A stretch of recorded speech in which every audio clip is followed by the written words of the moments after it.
ഒരു ഉറപ്പുമില്ലാത്ത, ഒരു ഗ്യാരണ്ടി ഇല്ലാത്ത ഒരു കാര്യമാണ് വിവാഹം എന്നത്. നമുക്ക് മുൻകൂട്ടി ഒന്നും പറയാൻ പറ്റില്ല എന്താണ് സംഭവിക്കാൻ പോകുക എന്നുള്ളത്. എല്ലാതും ഒരു വിശ്വാസത്തിന്റെ പുറത്താണ് നമ്മൾ വിവാഹത്തിലേക്ക് പോകുന്നത്. എന്നാൽ ഏറ്റവും ആദ്യം എടുക്കുന്ന തീരുമാനം വിവാഹം കഴിക്കുക എന്നുള്ളതാണ്. ഏറ്റവും അവസാനം എടുക്കേണ്ട തീരുമാനമാണ് വിവാഹം കഴിക്കുക എന്നുള്ളത്.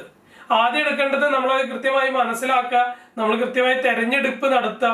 ഏത് വ്യക്തിയാണ് കല്യാണം കഴിക്കാൻ പോകുന്നത് ആ വ്യക്തിനെ കൃത്യമായി മനസ്സിലാക്കുക, അവരുടെ വ്യക്തിത്വം മനസ്സിലാക്കുക, അവരുടെ സ്വഭാവ സവിശേഷതകൾ മനസ്സിലാക്കുക.